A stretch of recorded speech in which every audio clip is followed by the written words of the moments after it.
What's happening, Hoop Fam? This is the day that we've been waiting for at least a few days. Game 4 of the 2023 WNBA Finals featuring the New York Liberty and the defending champions, the Las Vegas Aces. So this is a night the Aces have certainly been looking for. It's an opportunity to defend their championship. And even though all the players are not in place, they are still looking to close it out tonight. The New York Liberty is like, not so fast. You got to get through us. You still in our building.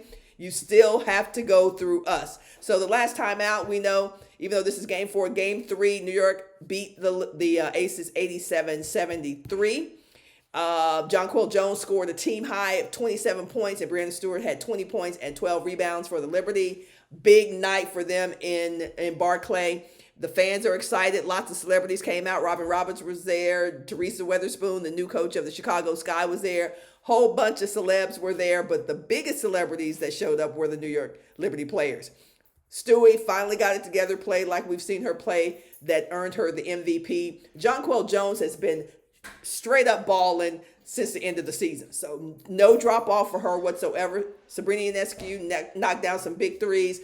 And Vandersloot, look at you. Vandersloot came to play in game 3 for the Aces the last time. 29 points from Kelsey Plum, big time baller for the Aces in game 3. Asia Wilson had 16 points and 11 rebounds. Solid effort. It's so crazy. Somebody gets a double-double and we're like, it's a solid effort. That's a magnificent effort for other people. But for Asia, we've come to expect 30, 50 pieces from her. Great game for Asia. But really, everybody will have to elevate their play tonight, because game 4 features a game that has not looked like this matchup ever before. The Liberty playing better. The Aces are going to be playing without some key pieces to their puzzle. And if you are betting on the game, the Aces do have a slight edge over the New York Liberty. So let's talk about that obvious piece that's missing from the puzzle for the Aces, and that is the Chelsea Gray factor. I've broken this down into offense and defense to really show you the impact. And y'all know, y'all are savvy basketball fans. You've watched Chelsea Gray. Whether you like the Aces or not, you cannot deny that Chelsea Gray will go down as one of the top 5 point guards in the W's history. So the Chelsea factor on offense is that you've got a big guard. This is what's going to be missing tonight, y'all. You got a big guard that's tough to defend. You got a confident scorer. You got the emotional leader for the Aces. Competitive, and an elite passer with elite IQ. Chelsea Gray is really the quintessential point guard of the future. Bigger, stronger, faster, smart. That's what Chelsea Gray gives you on the offensive end. And usually point guards lean in one direction. They're either extremely valuable from an offensive standpoint, or they are extremely valued as a defender, as we saw with Teresa Weatherspoon for the New York Liberty back in the day. For Chelsea, she can play both sides. She has impact both sides. So the defensive side, she's a big guard that you can't see over, right? So a lot of the guards in the W are smaller than Chelsea, and therefore she has an advantage because she's difficult to move. You cannot see over her. Her height is imposing for a smaller guard. She's got natty hands. Like she's like that gnat that fly at your barbecue on your at your family reunion. She just will not go away. Great adequate speed, not extremely quick, but her size and her mobility and her experience in the league has made her a really imposing defender for smaller guards. Great help defender. If you're new to our game, like, help defender is when somebody else is guarding the ball. Chelsea's person is on the other side or maybe midline of the basket, and she'll be there holding it down just in case a lob gets past the defender or the post player, picking that off and going to the other end. We see her do that a lot. So she's very smart as a help defender. Solid rebounder. She's big, right? 5'10-ish. She's big. So when everybody's boxing out, or even when they're not, she has the ability to get to the boards and get some rebounds. And then just her physical presence. Bigger guard on defense means that she can guard smaller guards. She can guard a 2-player. She can guard a 3-player. In some cases, she can guard a 4-player because she has that physical presence. So that is the Chelsea Gray effect. So it will impact both the Aces and the Liberty, and we'll talk a little bit about that here in a minute. The keys to the game for the New York Liberty on offense: they need 5 solid performances. 5 solid performances. Notice that I didn't say that they have to be from the starters. They need a minimum of 5 solid performances. That means that Benijah Laney's going to have to come to play, or Marine Johannes will have to come and play. Thornton will have to, some of their 8 or 9 players that play, 5 of them got to have a solid game. And I don't even care which 5 it is. If they get 5 solid performances, it's going to be tough to beat the Liberty tonight. Stewie has to go off early. I have not seen Stewie be a late resurgence heroic player. Doesn't mean she hasn't had games where she's played well late. She is a player that needs to get started early. So Stewie needs to go off early for New York to get the momentum and the confidence they need to really take this game forward in their building. They got to have their 3-ball working. A part of their identity as the Liberty is that they shoot 3 balls. JJ shoots them, Stewart shoots them, Inescu shoots them, Laney shoots them, Johannes shoots them. They're a 3-ball. That is their identity. So that 3-ball needs to see the basket early. And then the last one on offense for the Liberty, you got to go at Asia. You have to go at Asia and get her into early foul trouble. That's your best bet to get anything, to get Asia out of the game. Because if Asia is allowed, as I like to say, to roam free about the country as she pleases, she has no detectable weaknesses in her game, then she's going to go off for 40 tonight. And she's going to be fueled by that invisible thing, that intangibility of passion and emotion. Her girl is not on the court with her. A lot of emotions are going to be working for the Aces tonight. So offensively, the Liberty need to go at Asia early. Make her play defense, see how she responds, see if you can get her to pick up an early foul in quarter 1. Defensively, the keys for New York Liberty: disrupt whoever's at point. Right? Think about it. The Aces have practically never played without Chelsea Gray. They practically never played without Chelsea Gray. So you can say what you want about it's a game, it's by committee or whatever. You've never played this game without her at the point. They never thought they were going to have to play this game without Chelsea Gray at the point. So New York defensively needs to disrupt whoever's playing that position. Jackie Young, Kelsey Plum, doesn't matter. Be disruptive, because from a mental standpoint, there's going to be something going on for the Aces, because they are out there for unfamiliar territory. They've never played without Chelsea Gray. Let that sink in. All right. You need a variety of defenders on Asia. You need smaller, quicker. You need taller, stronger. You need double teams, triple teams. You got to give a variety on Asia to disrupt her. Otherwise, Asia's seen everything. Clearly top 3 player in the W, and has been for the past few years. So there's not a lot she has not seen, but there's only one game 4. She hasn't been in this situation in a game 4 without Chelsea Gray playing the New York Liberty away from home. So all of those things have to cook into the gumbo, the defensive gumbo that you're going to throw at Asia Wilson. You've got to control the boards, because if you control the boards as New York, then you control the game. It's always been that way at the college level, men's basketball, women's basketball, it doesn't matter. Those who control the board, the team that controls the board, typically controls the tempo of the game. And then you got to contain the Aces transition game. Transition will be even more important for the Aces because they don't have Chelsea to anchor the point. So the Aces have basically controlled probably 85 to 90% of the games that they've been in. Tempo, pace, lead the league. They're top leaders in terms of pace in the game. So Chelsea had the ability to come down, push it. If she didn't like it, she would pull it out, and then she would run an offense and whip over a pass and shoot a layup. They don't have that. I'm not saying they don't have playmakers. They do have playmakers, but they are not Chelsea Gray. So you've got to contain the transition, because the Aces will be looking to get a variety in terms of offense.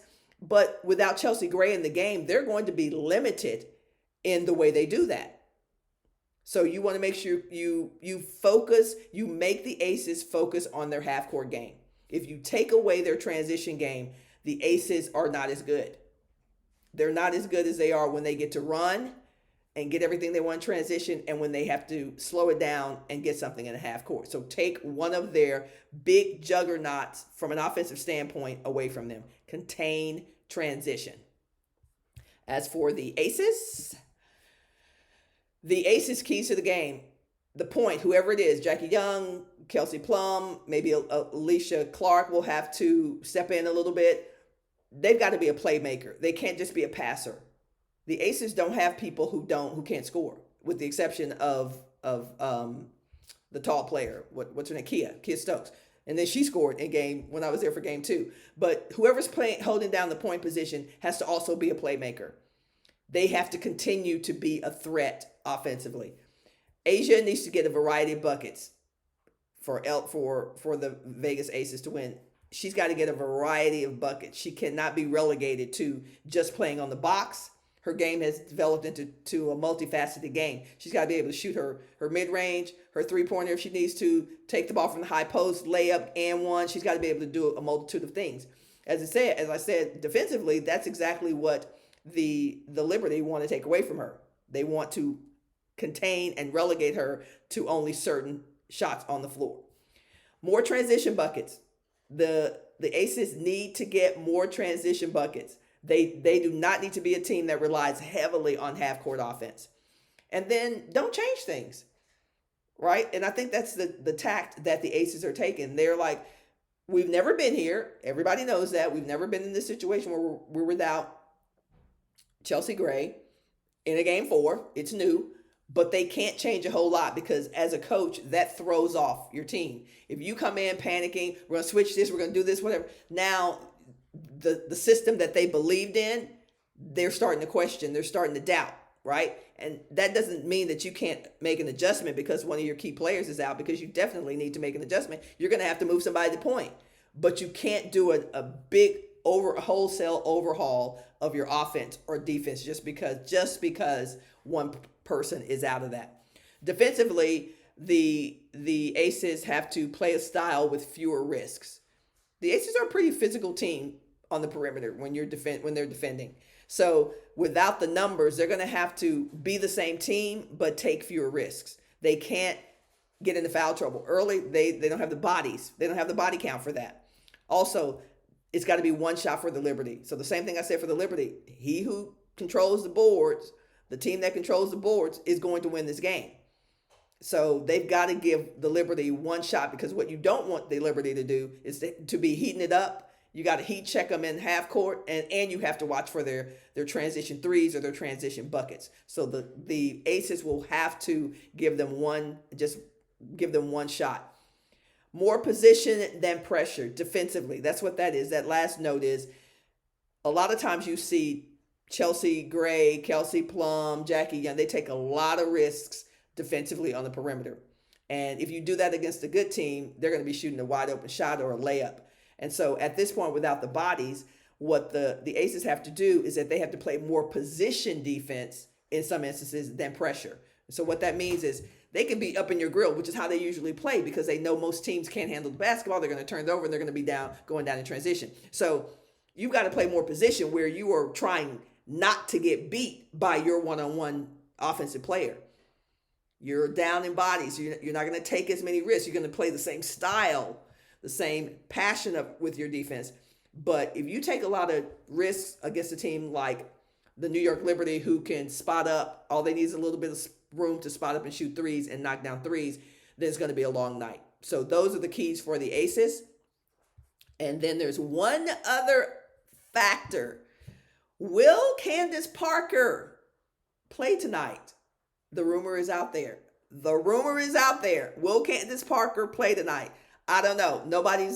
My insiders have not told me that Candace Parker is going to play tonight.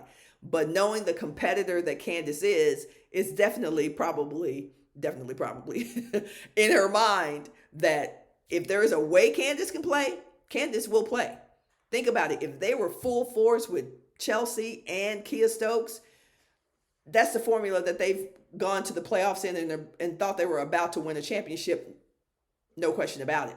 But with Chelsea out, with Kia Stokes out, Candace Parker may be called upon to step in and to lend the Aces some leadership, some playoff leadership, some size. Think about it. That wouldn't be a bad move for Coach Becky Hammond, but we'll see. We don't know if Candace can get released, or we don't even know if Candace has been released, but just was holding out not to play because the Aces didn't need her. All these questions and more will be answered tonight in Game 4 of the WNBA Finals. My prediction is that the game will be in the 80s. I haven't done my little meditation yet to figure out what the score is going to be. But as you can see on screen, I have 80 something for the Liberty and 80 something for the Aces. And here's the thing, the team that wins the mental game, it's always about the mental game. The team that wins the mental game is going to win tonight. Stakes are higher. Chelsea's absence. New York plays, they got to play loose yet focused.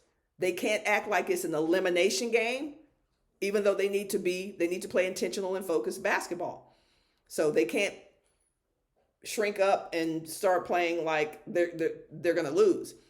That's what New York needs to do. Play loose and focus. It's in your building. Your fans are behind you. 17,000 folks are going to be there. Chill and just play. For the Aces, they have to have the mentality of, you know what? You got to beat us to stay alive. Staying alive. You got to beat us to stay alive. They need to bring the swag that they have brought all season long. New York still has to beat the Aces to stay alive. And that's why I'm looking forward to Game 3 of the 2023 WNBA Finals. Y'all let me know what you're thinking. What's your prediction for tonight's game? What do you think some of the keys might be in tonight's game as well? And I will see you on the other side in the post game in the morning after show. Peace.